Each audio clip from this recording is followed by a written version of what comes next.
Bismillah, Assalamualaikum warahmatullahi wabarakatuh. Salam sejahtera untuk kita semua. Adik-adikku sekalian, saya Andi Sudimas Sulaiman, Gubernur Sulawesi Selatan, mengucapkan selamat datang dalam program Smart School Dinas Pendidikan Provinsi Sulawesi Selatan. Hari ini adik-adik sekalian akan mengikuti pembelajaran hybrid dalam program Smart School.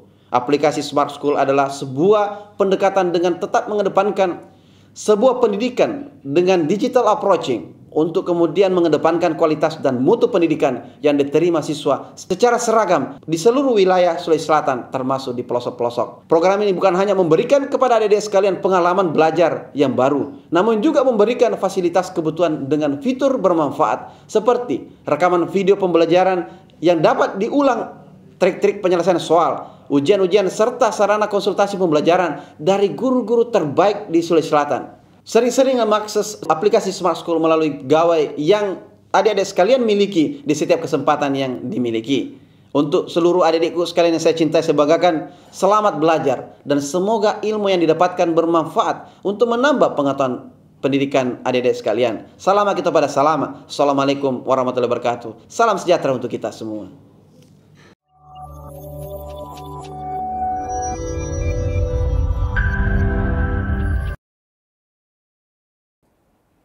Bismillahirrahmanirrahim. Assalamualaikum warahmatullahi wabarakatuh. Generasi smart berkarakter cerdas Ki.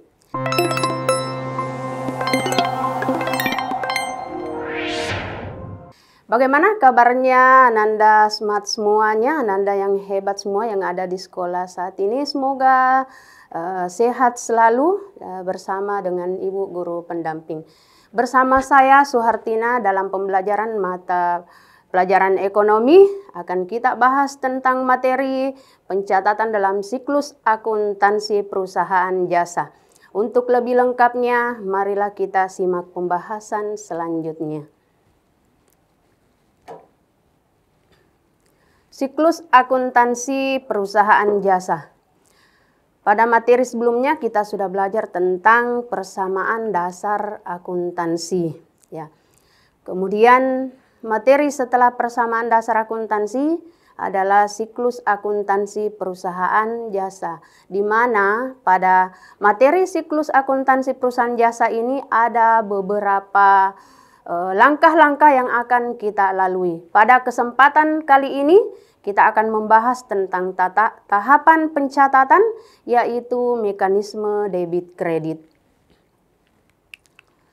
Nah, pada kesempatan ini ada 3 indikator pencapaian kompetensi yang kita harapkan yang akan kita selesaikan. Yang pertama, menjelaskan karakteristik perusahaan jasa. Ya, jadi sebelum kita melakukan pencatatan, kita harus tahu dulu apa itu perusahaan jasa. Ya, karena yang akan kita lakukan pencatatannya adalah perusahaan jasa. Yang kedua, mengidentifikasi tahapan siklus akuntansi. Dan yang ketiga, menjelaskan mekanisme debit kredit. Baik, Ananda hebat semuanya. Kita masuk ke yang pertama. Nah, Ananda semua mungkin pernah melihat gambar ini. Ya, di sekitar kita banyak terdapat perusahaan-perusahaan seperti ini.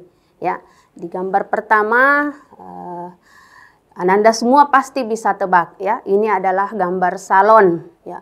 Kemudian di gambar yang di sampingnya itu adalah gambar bengkel. Nah, gambar ini adalah salah satu perusahaan jasa ya. Jadi ini adalah salah satu perusahaan jasa ya, di mana kegiatannya, ya Ananda mungkin semua sudah tahu kalau salon seperti apa, bengkel seperti apa. Nah, kalau kita lihat gambar ini, kira-kira apa sih itu perusahaan jasa? Ya. Perusahaan jasa yang namanya jasa ya, berarti perusahaan yang kegiatan utamanya adalah menjual jasa. Ya, yang dijual adalah jasa. Ya, kemudian kita lihat apa sih karakteristik dari perusahaan jasa itu. Ya, yang pertama, tidak berwujud. Apa yang tidak berwujud? Karena tadi dari pengertiannya dikatakan bahwa perusahaan jasa itu dia kegiatannya menjual jasa. Jasa itu tidak berwujud, ya, tidak bisa dilihat dengan mata, tidak bisa diraba, hanya bisa dirasakan. Ya, misalnya di salon tadi, ya, di salon, di perusahaan jasa salon, kalau kita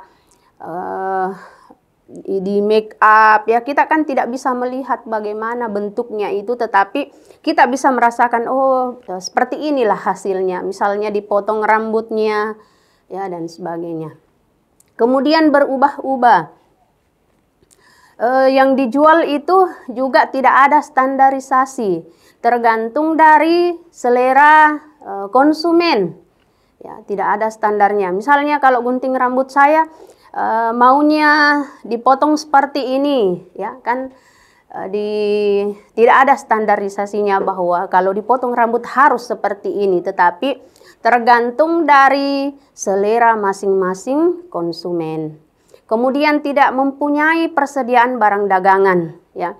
Barang yang ada, mungkin ketika kita misalnya pergi di salon, kita lihat ada samponya, ada guntingnya, ada bahan untuk krimbat misalnya, ada alat make upnya, ya, bedak dan segalanya.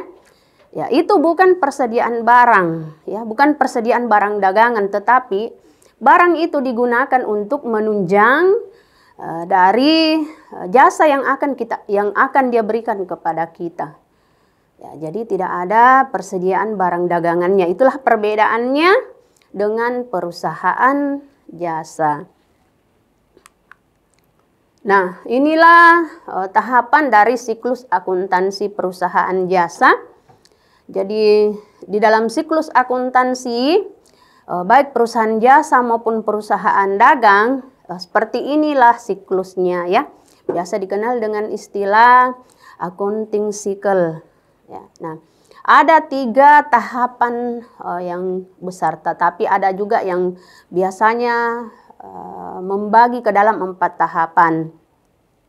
Nah, di sini ada tahap pencatatan. Apa yang dilakukan di tahap pencatatan? Yang dilakukan adalah menerima bukti transaksi, kemudian mencatat ke dalam jurnal. Setelah dicatat ke dalam jurnal, kita posting ke buku besar. Nah, bagi yang membagi ke dalam 4 tahapan siklus, posting ke buku besar itu masuk kepada tahapan penggolongan, ya. Tetapi secara garis besarnya posting ke buku besar itu sebenarnya juga adalah bagian dari tahap pencatatan. Kenapa dikatakan penggolongan? Karena di tahap buku besar itu digolongkan akun-akunnya masing-masing. Setelah selesai tahap pencatatan, barulah kita melakukan tahap pengikhtisaran, ya. Jadi di tahap pengikhtisaran ada 3 kegiatan yang dilakukan, ya. Yang pertama adalah menyusun neraca saldo, kemudian menyusun jurnal penyesuaian, setelah itu menyusun kertas kerja atau neraca lajur, ya. Nah, setelah selesai tahap pengikhtisaran, baru kita ke tahap pelaporan, ya. Nah, di tahap pelaporan yang pertama dilakukan adalah menyusun laporan keuangan. Nah, di dalam laporan keuangan ini di situ ada menyusun laporan laba rugi, perubahan modal, menyusun neraca, ya. Bahkan ada yang memasukkan menyusun arus kas, ya. Setelah membuat laporan keuangan, ada namanya jurnal penutup, ya. Biasa juga ada yang membagi tahapan yang lain dari jurnal penutup ini, tahapan penutupan, ya. Tetapi pada dasarnya ketiga golongan pembagian ini sama saja. Jadi di situ ada jurnal penutup, neraca saldo setelah penutupan, dan kegiatan terakhir adalah jurnal pembalik. Nah, Ketiga tahapan ini, jadi mulai dari pembuatan transaksi sampai menyusun jurnal pembalik, itu harus berurutan. Ya. Jadi tidak bisa kita memposting kalau belum ada jurnalnya. Ya. Namanya langkah-langkahnya. Jadi nanti setelah selesai jurnal pembalik, kembali lagi sehingga dikatakan siklus. Ya, sebenarnya kalau ini kita buat dalam bentuk lingkaran, memang dia seperti siklus. Ya. Oke, itulah siklus akuntansi perusahaan jasa. Nah, bagaimana dengan mekanisme penetapan debit dan kredit? Sebelum kita membuat jurnal umum, ya, sebagai dasar itu kita harus tahu dulu bagaimana mekanisme debit dan kredit. Ya, itu dulu yang harus kita tahu, karena untuk membuat jurnal umum, ya dasarnya dari sini. Ya. Nah, apa sih itu debit? Jadi tadi ada dua kata ya, debit dan kredit. Di dalam akuntansi itu ada istilah itu, debit. Nah, apa sih itu debit? Ya. Debit ini di dalam akuntansi itu pencatatan yang meningkatkan akun aset ya atau harta dan beban. Sementara mengurangi akun liabilitas dan ekuitas ya atau utang dan modal. Di mana posisinya berada di sebelah kiri di dalam neraca saldo atau pembukuan. Jadi selain liabilitas dan ekuitas juga ada pendapatan ya, itu juga mengurangi. Jadi akun debit itu juga sifatnya dia mengurangi. Kemudian apa sih itu kredit? Ya, kebalikan dari debit. Pencatatan di mana dia berada di sebelah kanan itu meningkatkan akun liabilitas dan ekuitas beserta pendapatan, kemudian mengurangi akun aset dan beban. Jadi ketika akun itu dikredit berarti itu mengurangi aset dan beban. Ya, itulah debit dan kredit. Nah, di dalam pencatatan akuntansi itu ada namanya sistem double entry ya atau sistem berpasangan. Ya, ini bermakna bahwa pada setiap transaksi terdapat dua input data berpasangan ya, di mana akun yang satu akan dicatat sebagai debit dan akun yang lainnya akan dicatat sebagai kredit ya dengan nilai nominal yang sama. Jadi itu tadi berpasangannya ya, debitnya di sebelah kiri dan kreditnya di sebelah kanan. Dan setiap transaksi itu mempengaruhi dua atau lebih akun ya. Jadi tidak bisa hanya satu karena dia berpasangan. Ya. Jadi di sisi debitnya itu jumlah atau nominalnya itu harus seimbang dengan sisi kredit atau sisi kanannya. Ya, itulah disebut dengan double entry berpasangan. Ya, ada kiri, ada kanan. Jadi debit dan kredit, dan setiap transaksi bukan hanya satu akun saja. Jadi terkadang kalau menganalisis transaksi itu melihat oh hanya satu. Ya, padahal setiap transaksi mempengaruhi dua atau lebih akun. Ya, nanti kita lihat bagaimana contoh menganalisisnya.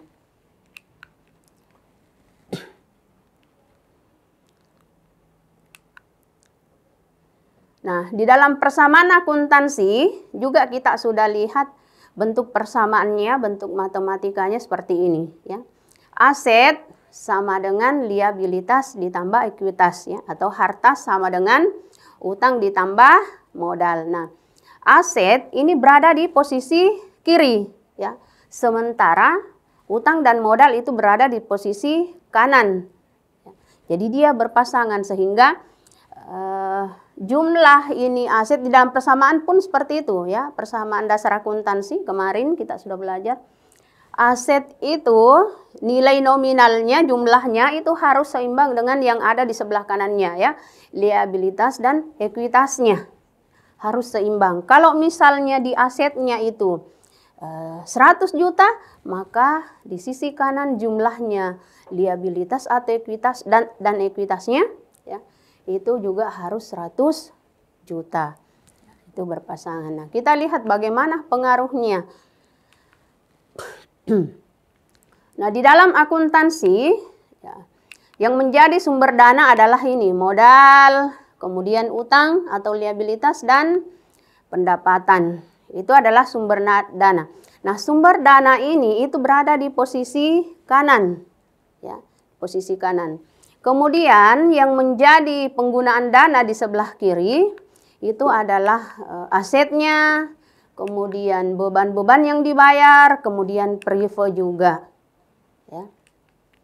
Gitu. Jadi ini ketika penggunaan dana, ya, ketika kita ini mengeluarkan ini itu berada di posisi debit, ya, sementara ini berada di posisi kanan, ya, atau kredit. Nah, bagaimana mekanisme debit dan kredit? Jadi, Ananda hebat semuanya. Ini yang harus kita pahami betul-betul, harus ada di luar kepala. Ya, tidak perlu lagi buka-buka. Ini ada 5 kelompok akun. Ya. Dan supaya lebih mudah kita ingat, jangan terbalik. Jadi mulai dari aktiva dulu. Ya, ya bisa kita buatkan singkatan, misalnya AKMPB. Ya, aktivanya itu ketika dia bertambah di debit, berkurang dia di kredit. Kemudian kewajiban atau utang ketika bertambah di kredit, berkurang di debit. Sementara modal atau ekuitas ketika bertambah di kredit dan berkurang di debit. Pendapatan pun begitu. Bertambahnya di kredit, kemudian berkurangnya di debit. Sementara beban, nah, dia posisinya sama seperti aktiva, ya. Jadi tadi yang menjadi penggunaan dana itu selalu berada di posisi kiri. Nah, untuk lebih mudahnya kita bisa lihat dalam bentuk jari seperti ini, ya. Nah, jadi harta, utang, modal, pendapatan, dan beban. Ya. Nah, ketiganya ini selalu bersaldo normal di kredit. Ya, yang di tengah ini utang, modal, pendapatan itu selalu bersaldo normal kredit. Sementara harta dan beban itu saldo normalnya selalu di debit. Nah, kalau kita lihat lagi, nah, misalnya kita seperti ini, ketika bertambah selalu ingat, ya, ini utang, modal, pendapatan, ini selalu di kredit. Ketika bertambah atau saldo normalnya itu selalu di kredit. Sementara ini yang dilipat anggaplah dia berkurang. Ya, tadi kan begini, ya. Nah, ini semua posisi normal ini. Ya, posisi normal atau bertambah itu sama. Ya, posisi normal atau bertambah itu sama. Ya, jadi utangnya di debit. Hartanya di debit, utangnya di kredit, kemudian modalnya di kredit, pendapatannya di kredit, bebannya di debit. Nah, bagaimana ketika harta dan beban ini berkurang? Nah, maka semua posisinya di kredit, di mana utang, modal, pendapatan itu karena bertambah, ya. Jadi kalau berdiri begini itu bertambah normal, ya. Itu kredit, sementara harta dan bebannya berkurang, berarti dia juga di kredit. Kemudian bagaimana kalau yang 3 ini yang berkurang? Nah, ya. Jadi yang 3 itu berkurang berarti semuanya debit, karena normalnya harta dan beban itu debit, kemudian utang, modal, dan pendapatan berkurang, dia di debit. Ya, jadi untuk lebih memudahkan kita ingat itu, ya, pakai tangannya. Ya, harta, utang, modal, pendapatan, dan beban. Ya. Yang di tengah ini kredit, kemudian yang pinggir, ya, jempol dan kelingking itu di debit, ya. Jadi yang 3 ini kredit. Ya. Oke. Itulah Ananda semua mekanisme debit kredit. Jadi dasarnya untuk kita membuat jurnal dan seterusnya di sini. Tidak bisa kita buat jurnal kalau mengetahui saldo normalnya akun itu kita tidak tahu. Jadi inilah dasarnya dan harus di luar kepala. Nah, sebelum melakukan pencatatan atau membuat jurnal, kita harus analisis dulu transaksi itu. Untuk apa kita mau menetapkan? Ini yang pertama, akun apa yang terpengaruh oleh transaksi itu?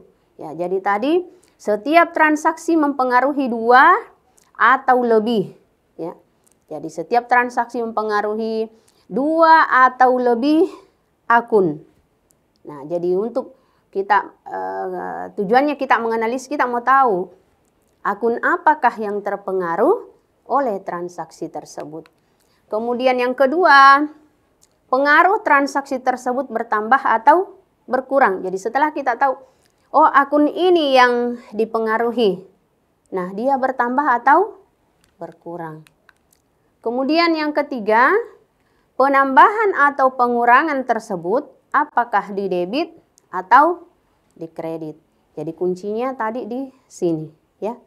Nah, yang ketiga ini itu kredit, kalau dilipat berarti dia berkurang, berarti dia di debit. Kemudian yang terakhir, berapa jumlah pengaruh transaksi tersebut. Itulah gunanya kita menganalisis ya debit kredit dari setiap transaksi. Oke, sekarang coba kita lihat bagaimana debit kreditnya, bagaimana kita menganalisis ya pencatatan ke dalam jurnal. Nah, misalnya transaksi penerimaan piutang usaha. Di soal diterima pelunasan piutang sebesar 500.000. Diterima pelunasan piutang. Berarti kita menerima uang. Uang itu akun yang digunakan adalah kas. Kas ini adalah aset. Kalau kita terima berarti bertambah.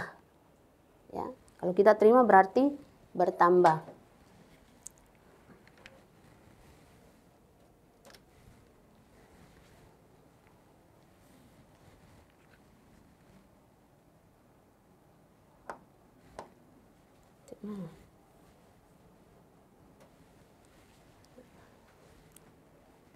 Oke, jadi pengaruh dari pelunasan piutang ya, itu asetnya bertambah yaitu kas, sedangkan piutangnya berkurang masing-masing senilai 500.000. Oke, itu kalau penerimaan piutang. Nah, di sini yang dia pengaruhi ada 2. Ya, ada 2 akun, yaitu akun kas ya, dan akun piutang. Ini, akun piutang usaha. Ya, jadi 2 akun yang dipengaruhi. Nah, sama-sama aset. Ya. Jadi tidak apa-apa meskipun mempengaruhi semua aset, tetapi pasti ada yang posisi debit, ada yang di posisi kredit. Oke, contoh yang kedua, pembelian aset secara kredit. Dibeli peralatan senilai 1 juta secara kredit. Ya, jadi dibeli peralatan, berarti akun yang digunakan adalah peralatan. Ya, adalah peralatan. Kemudian karena dibelinya secara kredit berarti uang belum keluar. Kalau kita belum keluarkan uang berarti menjadinya utang. Ya.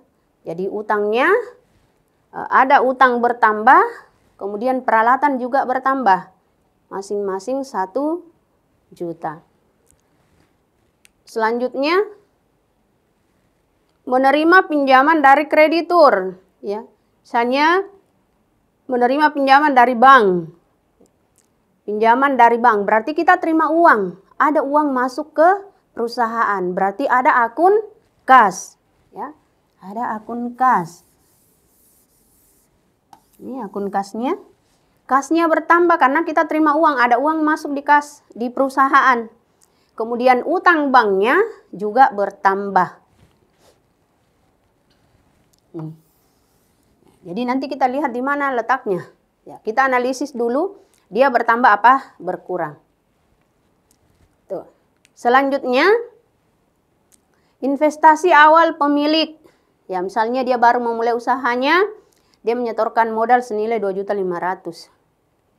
Ya, mungkin perusahaannya salon biasa-biasa saja ya, sampai modalnya hanya 2.500.000. Masuk uang ke perusahaan, berarti ada kas. Kemudian modalnya si Ahmad ini juga bertambah, masing-masing 2.500.000. Kemudian menerima pendapatan. Ya. Menerima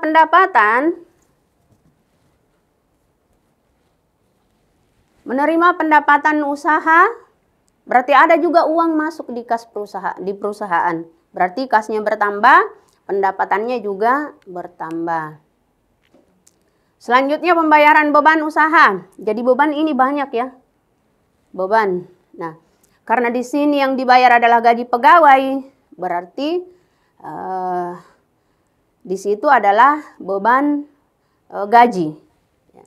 Jadi kasnya berkurang karena kita mengeluarkan uang, kemudian beban gaji ya.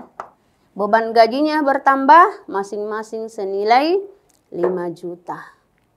Nah. Oke, jadi itulah menganalisis dia bertambah apa? Berkurang.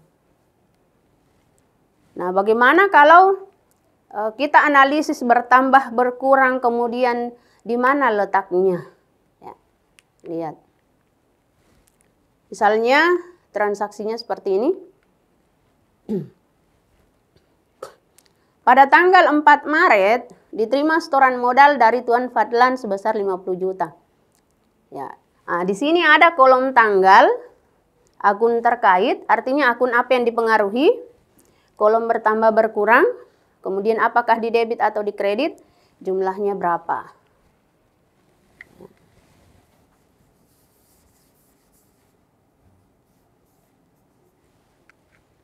Nah, di situ pada tanggal 4 Maret diterima setoran modal dari Tuan Fadlan sebesar 50 juta. Berarti tanggalnya kita masukkan tanggal 4 Maret. Kemudian karena diterima uang masuk ke perusahaan, berarti mempengaruhi kas. Ya, kas dan modal. Nah, kasnya karena ada masuk ke perusahaan berarti kasnya bertambah. Dia posisinya di debit dan jumlahnya 50 juta. Kemudian modal, karena itu adalah modal awal, maka modalnya juga bertambah.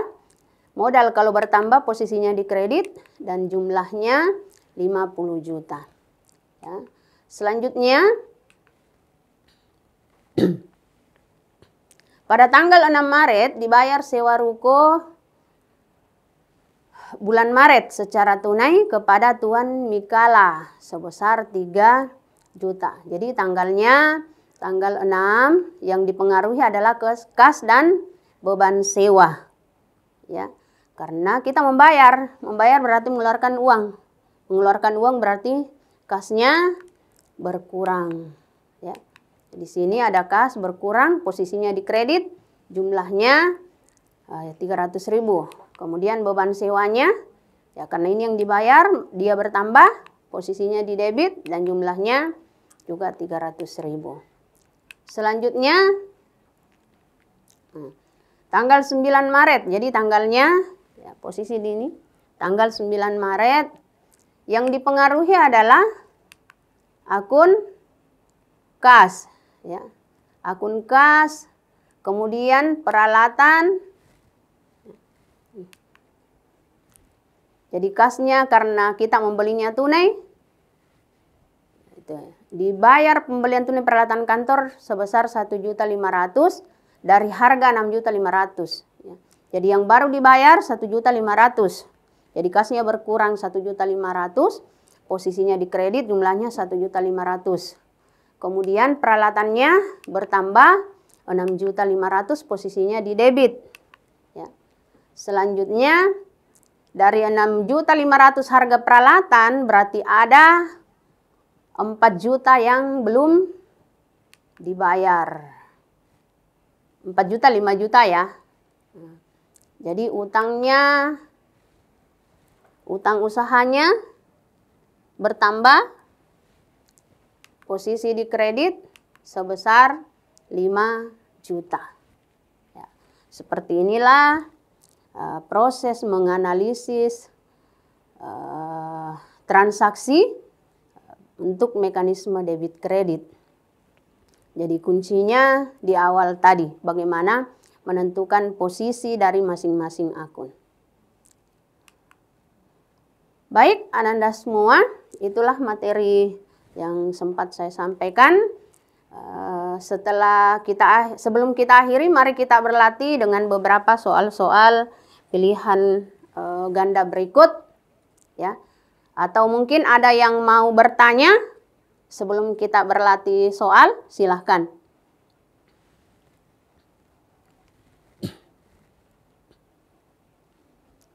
Ya, sambil menunggu pertanyaan, kalau ada yang mau ditanyakan bisa dilihat soal pertama. Ya. Sini ada soal pertama.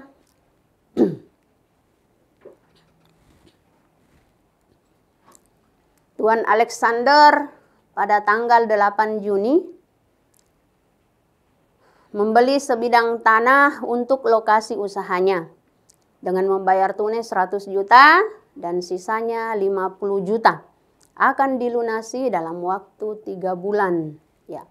Kalau pencatatan ke mekanisme debit dan kreditnya bagaimana? Jadi ada 5 pilihan di sini. Ya, kira-kira menurut Ananda hebat semuanya, pilihan yang manakah yang tepat? Ya, jadi silahkan tentukan dulu akun apa yang dipengaruhi. Ya, akun apa yang dipengaruhi. Setelah itu akun itu bertambah atau berkurang. Kemudian posisinya di mana?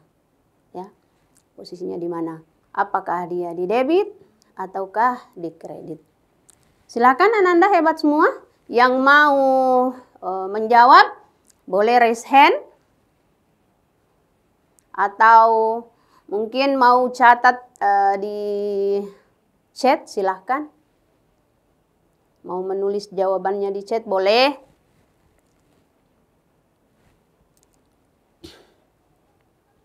Jadi kalau memperhatikan penjelasan di awal, pasti akan sangat mudah pertanyaan ini. Jadi di situ membeli tanah, ya. Kemudian dibayarnya tunai. Yang dibayar tunai itu 100 juta. Kemudian masih ada 50 juta yang belum dibayar. Berarti harga tanahnya ini berapa? Ya. Oke, ada dari Semandua Toraja Utara menjawab C. Ya. Oke, silahkan yang lain. Dari tanah Toraja Utara ya. Bagaimana kabarnya Toraja Utara? Sehat ya dengan guru pendampingnya. Oke, ada yang mau jawab langsung? Baik. Ya, sudah ada yang menjawab. Katanya jawabannya C. Coba kita lihat. Oke, tepat sekali. Kenapa C? Jadi kita lihat. Dia membeli tanah, baru 100 juta yang dibayar. Masih ada 50 juta yang belum dibayar. Berarti harga tanah ini 150 juta. Nah, kalau kita beli tanah, ya ini adalah aset, berarti tanahnya bertambah. Aset kalau bertambah di debit, ya sebesar 150 juta. Kemudian utangnya bertambah, ya. Utangnya bertambah, ini utangnya bertambah. Posisi kredit 50 juta karena belum dibayar. Kemudian kasnya yang sudah dibayar 100 juta itu berkurang dan posisinya di kredit. Jadi yang paling tepat adalah C. Oke, selanjutnya kita lihat pertanyaan yang kedua. Berikut ini transaksi yang terdapat pada laundry bersih. Ada 5 transaksi yang dilakukan, langsung dicatat, dianalisis. Jadi yang ditanyakan, yang manakah yang benar, ya? Pencatatan yang mana yang benar yang sudah dibuat ini. Nah, di situ nomor 1, dia membeli perlengkapan seharga 1 juta dengan kredit, mengakibatkan perlengkapannya bertambah di debit dan kasnya berkurang di kredit.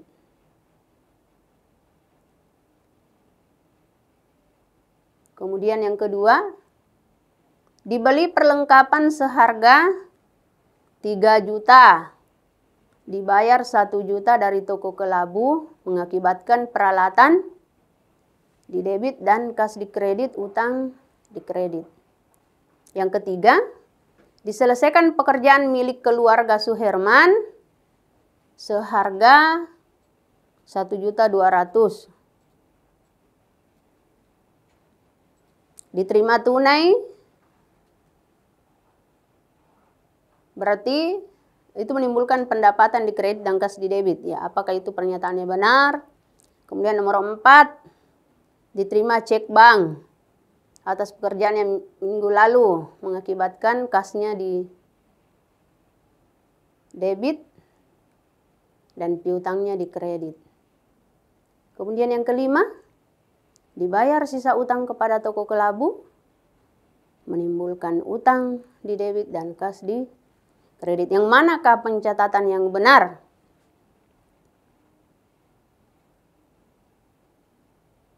Ada yang mau menjawab? Silahkan raise hand atau tulis jawabannya di chat.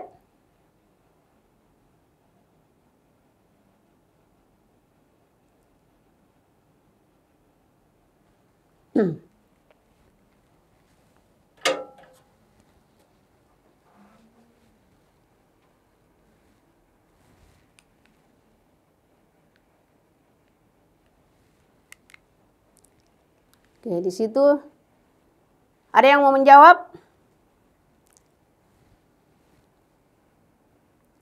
Di sini bukan perlengkapan ya, di sini peralatan.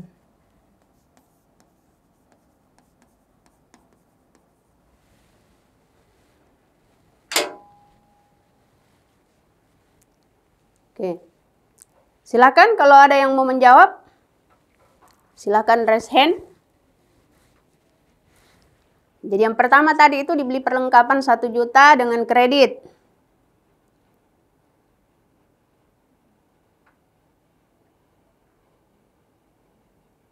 Mengakibatkan perlengkapannya, ya sudah benar ya perlengkapan, maaf. Oke, ada yang mau menjawab? Baik, kalau tidak ada kita lihat jawabannya. Oke, pasti semua sudah tahu semuanya. Nah, kita cek satu persatu. Yang pertama, dibeli perlengkapan seharga 1 juta dengan kredit, mengakibatkan perlengkapan di debit, kasnya di kredit. Perlengkapannya sudah benar. Ya, ini karena kita beli perlengkapan berarti dia bertambah di debit. Kemudian dibelinya secara kredit, berarti harusnya utang. Ya. Harusnya utang. Jadi pernyataan yang pertama salah. Dibeli perlengkapan seharga 3 juta, dibayar 1 juta dari toko kelabu, mengakibatkan peralatan di debit. Ini yang kurang tepat, harusnya perlengkapan. Ya. Harusnya perlengkapan. Jadi 3, 4, dan 5 itulah yang paling tepat. Oke. Soal terakhir.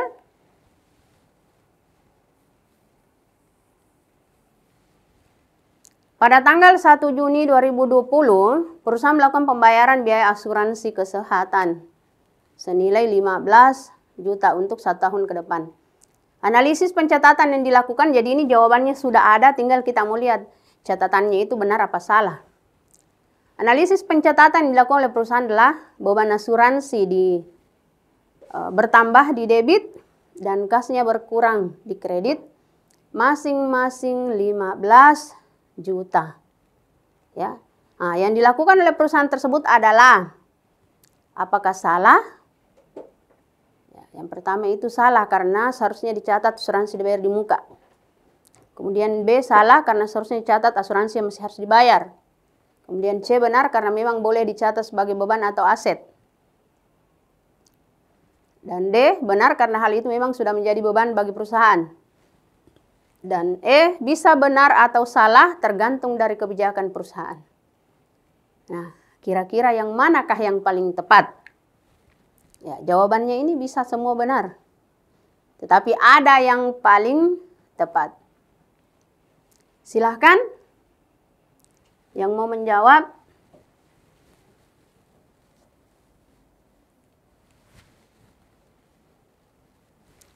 Oke, boleh raise hand atau mau jawab di chat, silahkan Nanda.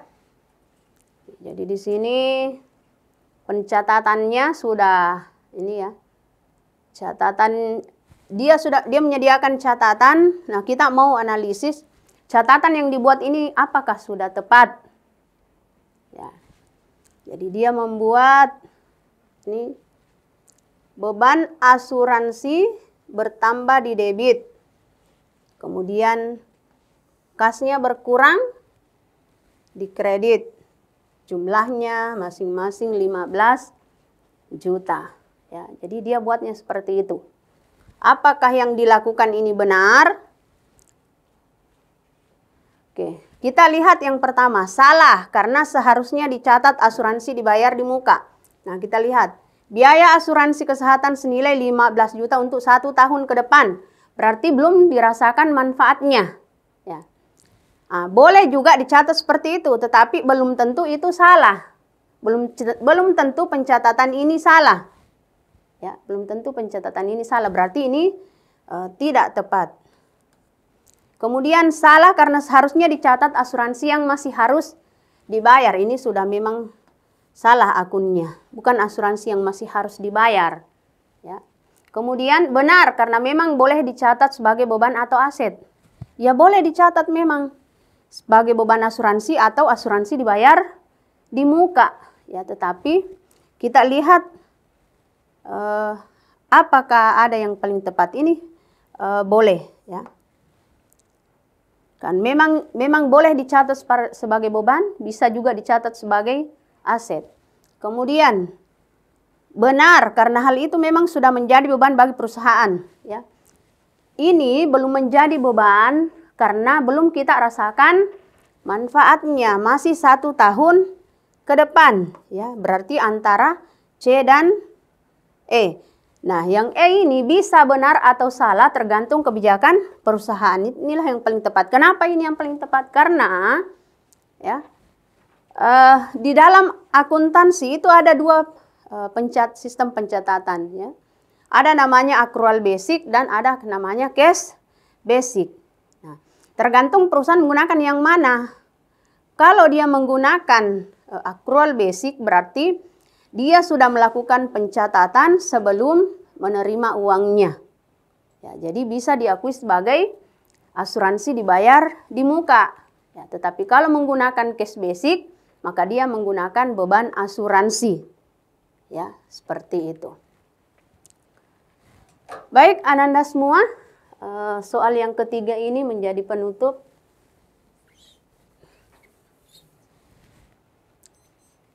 Dari pembelajaran kita.